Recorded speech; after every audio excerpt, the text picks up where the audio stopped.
Welcome back to My Block Jags. I am Denaro Scurry, and it's been a week, a little bit so a week since the last time I made a video, and we had a lot of news happen as far as with the Jaguars, different players coming in, players getting in some trouble. So in this video, I'm gonna go over all the transactions and every little thing, not every little thing, but most of the things that happened within the last week. First off, we got Telvin Smith. He got arrested last week, and when the charge came out, it kind of put a shock through everyone. He got arrested for having sex with an underage minor, something crazy like that.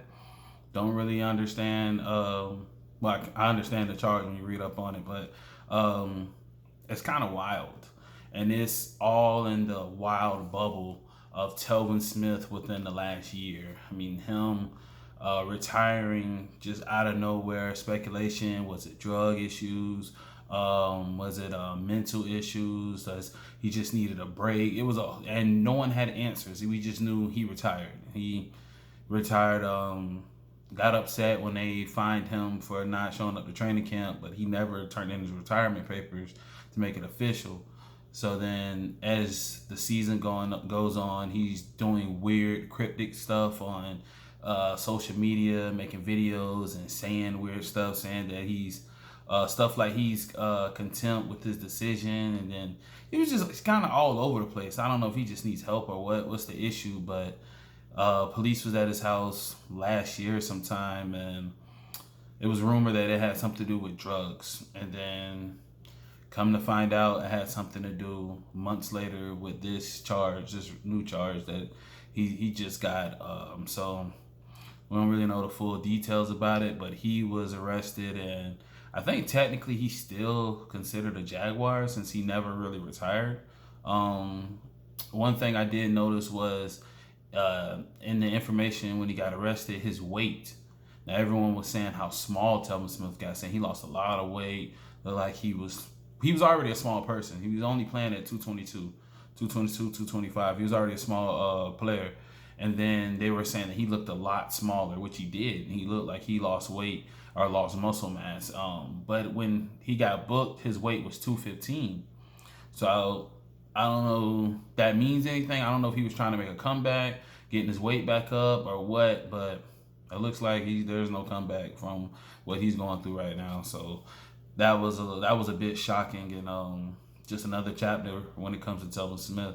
One of the rookies we just drafted, they gave him his number, so I think that kind of closed the book with him as far as with Jacksonville. So that's that. I mean, it's a crazy situation, but it is what it is as far as that with him. We have Leonard Fournette. Jaguars declined his 5th-year option. Now, me personally, I didn't think that was a good idea.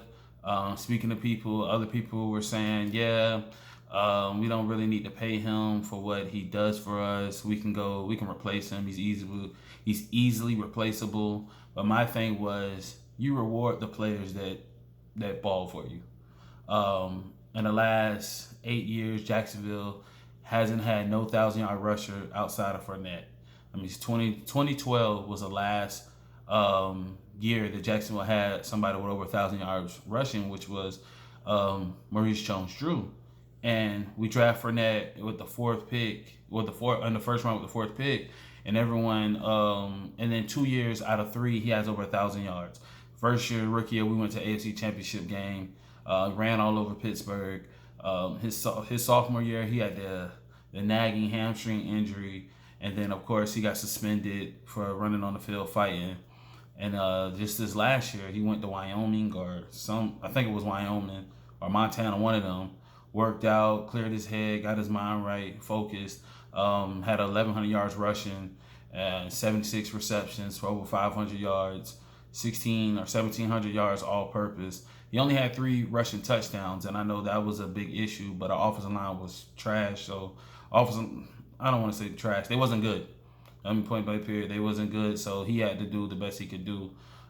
Yes, he does have some vision issues. Like sometimes the hole is there to the left and he goes to the right. Sometimes the hole is to the right, goes up the middle. So he does have some vision issues, but I believe that you keep the players that are talented on your team. 2017, we had a talented team. We had with Blake Bortles at quarterback. Only thing we needed to do from that team was fix the quarterback position, and we chose not to. And so from that talented team, we've lost every single player on defense almost. Only person we have left is Smoot, Ngakoue, and Miles Jack. On offense, it's almost looks like a whole new team. We don't have I think that might have been Didi's rookie year. I'm not sure, but Didi and Fournette, I want to say, are the only people on offense that were there outside as the skill players.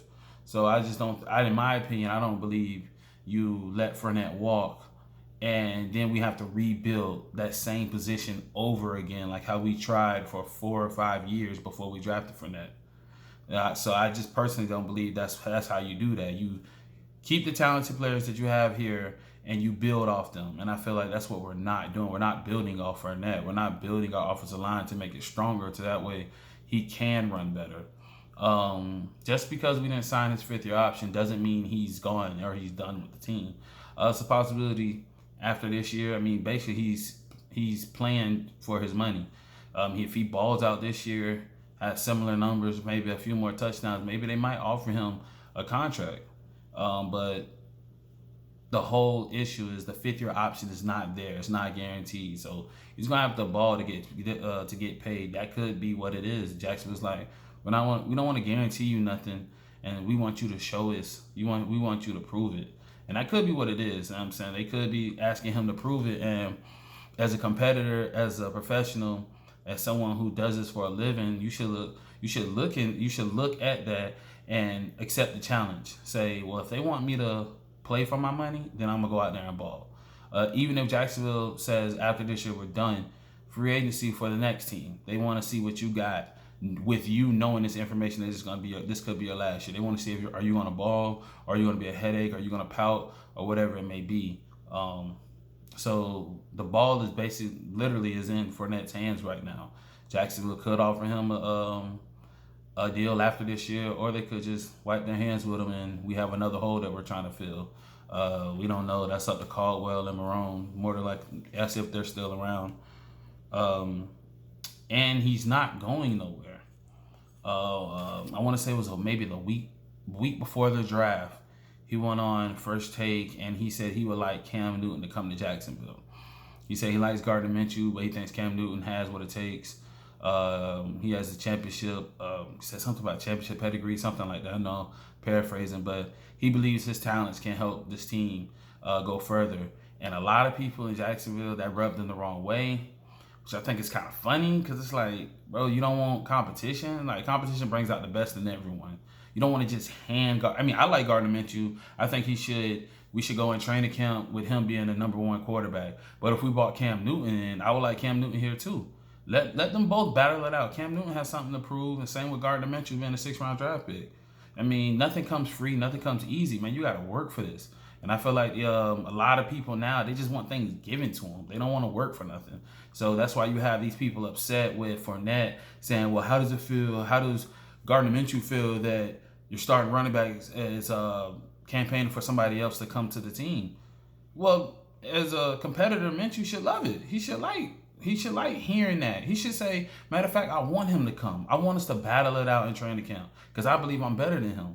And if Cam came here, Cam should want the same thing. I want to battle it out. I believe I'm better than Minshew. I believe that I could be a starting quarterback. So the competition should be there. It should be thriving in training camp. I don't understand the hurt feelings about competition. Like, come on, dog. Like, this ain't participation trophies, man. Everybody ain't a winner.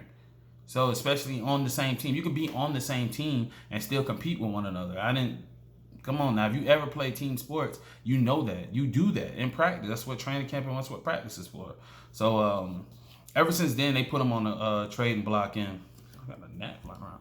Ever since he came out and said that, they put him on a trading block. People here got in their feelings, whatever, blah, blah, blah, blah.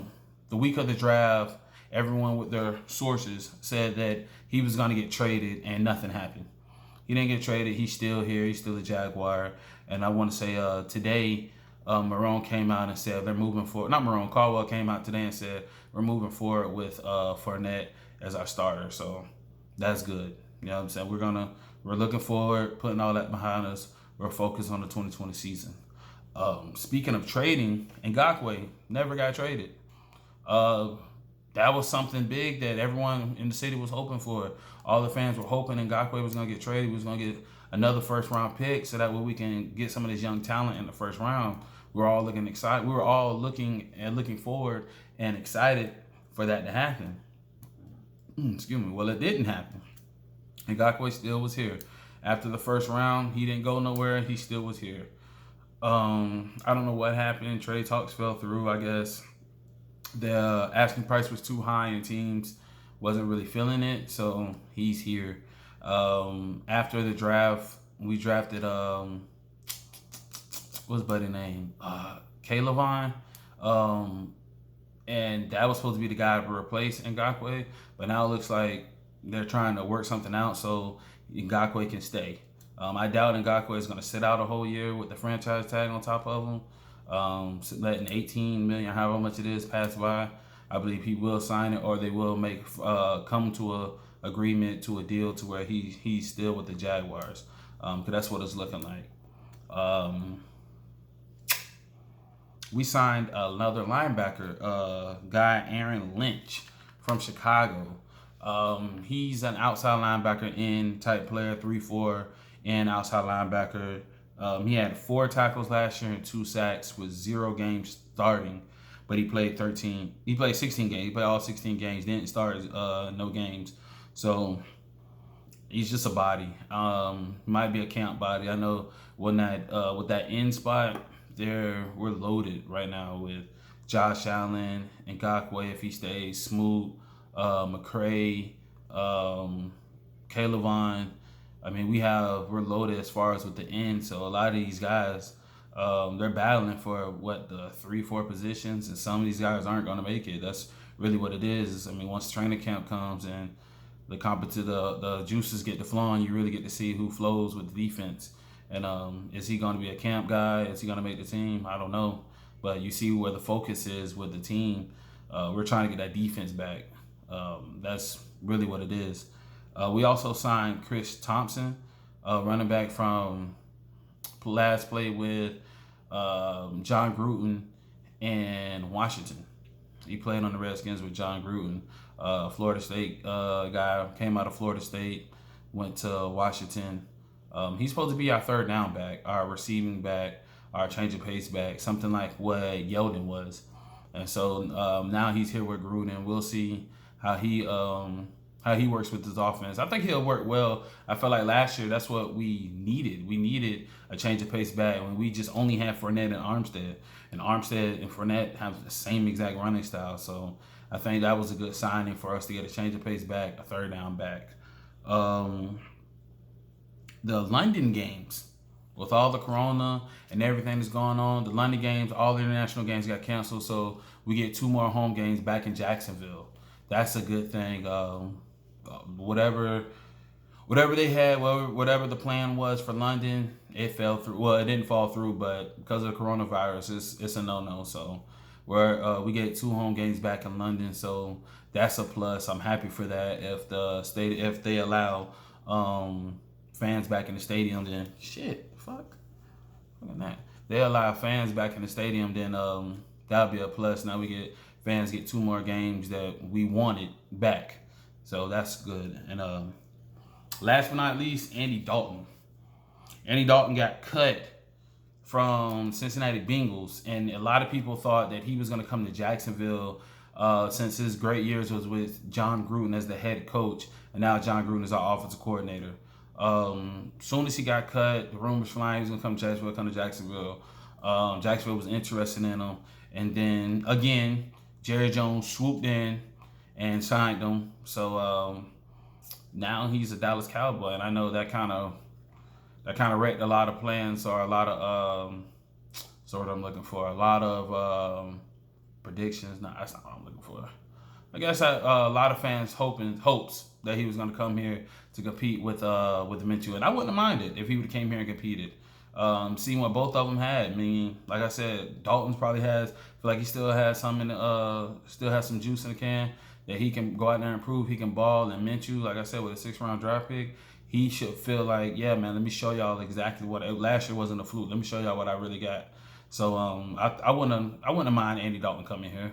It would have been cool or whatever, but Dallas came and got him, and now he's their backup or whatever he may be over there. That's really it. That's all I got with them, you know what I'm saying, from the last week, from my last video. So until then, subscribe, like, comment, share. You can also follow me on Twitter, That Boy Scurry, ThatBoyScurry. And I mean, on there I'm talking a lot of sports or whatever, just doing my regular Twitter shit. So yeah, just hit me up, like, comment, share, subscribe. Let me know in the comments what you guys think. I know a lot of times people in the comments we had good little conversation in the comments. So you know what I'm saying, let me know in the comments what you guys think. But until next time.